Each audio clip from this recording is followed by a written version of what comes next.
Odeeffannoo biraatti waan darbu England egaa keessattuu liigii jaallatamaa addunyaa kana qabaachuudhaan kan beekamtu.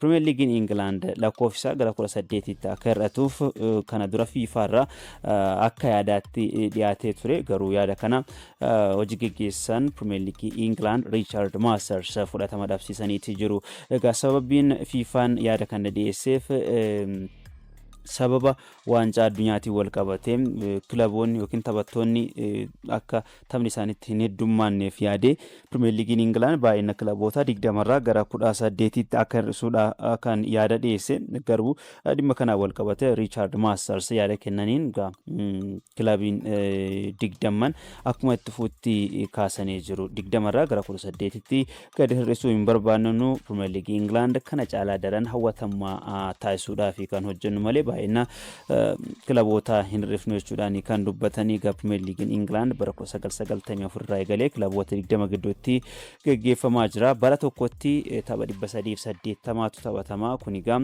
taphattootaatti baay'ina taphaa dabaluun isaa beekamaadha. Egaa kanumaaf egaa FIFAn waancaa addunyaa bara taanu sodaa qaburraa ka'ee egaa biyyoonni keessattuu liigoonni gurguddoon akka Premier League England baay'ina liigota yookiin kilaboota isaanii akka hir'isaniif yaada kan dhiyeesse.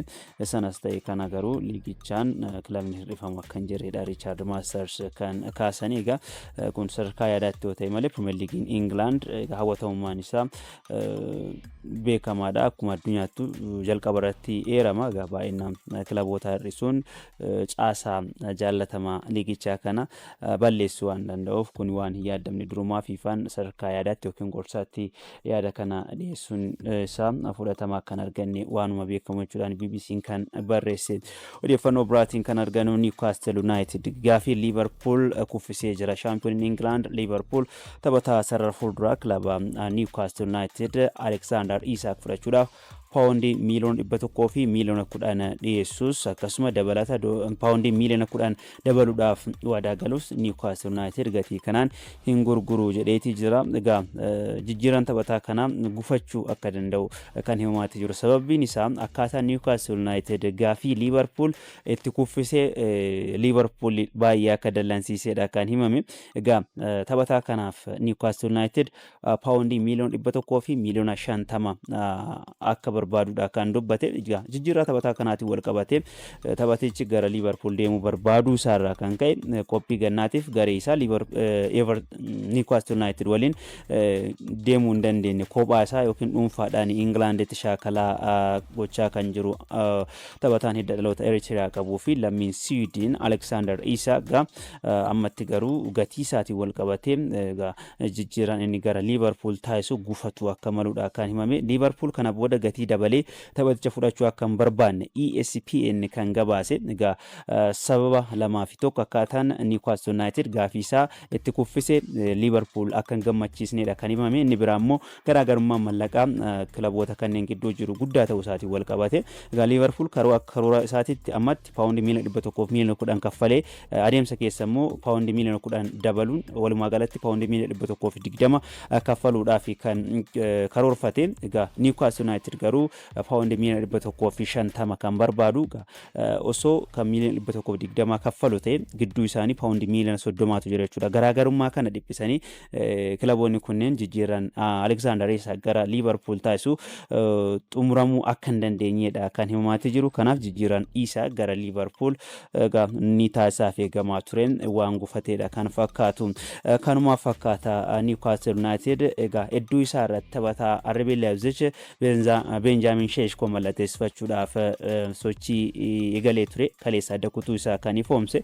Egaa kilabichi ammatti Isak kilabicha keessa kan ture yoo ta'e taphataa bakka isaa bu'uu danda'u mallatteessifachuudhaaf karoora humaayyuu akka hin qabne beekamaadha. Bakka isaa Benjamin Šeško mallatteessifachuudhaaf yaalaa kan ture. Kaleessa garuu guutumaan guutuutti jijjiirraa Šeškootiin wal qabatee gaafii kamiyyuu amma booda kan dhiyeessinedha kan murteesse. Egaa Šeškoon amma maqaan isaa England keessatti Manchester United qofa waliin kan hafe jechuu dandeenya. Egaa taphataan kun egaa kilaboota hedduu waliin maqaan isaa ka'aa ture. Arsenaal waliin ka'aa ture jira. Boodarraa Yokoreej mallatteessifate Arsenaal boodarra Newcastle United taphataa kana barbaadaa ture. Amma immoo Newcastle dhiisuu isaa erga beeksisee booda Manchester United qofaatti hafee jira. Carraa Manchester United Benjamin Sheshko mallatteessifachuudhaaf qabu ol aanaa akka ta'e ibsamee jira. Newcastle United Ole Watkins mallatteessifachuudhaaf ammatti gaafii dhiyeessuudhaaf kan haalduree xumure ta'uusaa gabaasni kun ni addeessa. San Heung-min arganna taphataan sarara fuulduraa kilaba Tottenham Hotspur San Heung-min waggoota dheeraatiin booda kilabichaa bahu akka barbaadu dubbatee jira. Tottenham gadhiisuudhaaf gaafadhee murtoonis beekamee jira jedhee waan danda'e hunda kilaba kanaaf gumaachee jira. Amma qormaata biraatiif of qopheessuun barbaada jedhee gara kilaba kanaa ijoollummaa kootti makamee amma dargaggummaa kootiin Tottenham Hotspur gadhiisee bahuu barbaada jedhee jira. San Heung-min Tottenham keessatti taphoota 454 taphatee jira. Gooliiwwan 173 galchee jira. Kubbaawwan goolii ta'an 101 hiriyoota isaatiif mijjeessee jira. Bara darbe waancaa liigaa Awurooppaa Manchester United injifatanii shaampiyoonii kan ta'aniin ala kilaba kana keessatti waancaa biraa milkeeffatee hin beeku. Amma kilabicha bahu murteessee jira. Buufanni taphataa kana eessa ta'uu danda'a kan jedhu walumaan kan eegnu ni ta'a.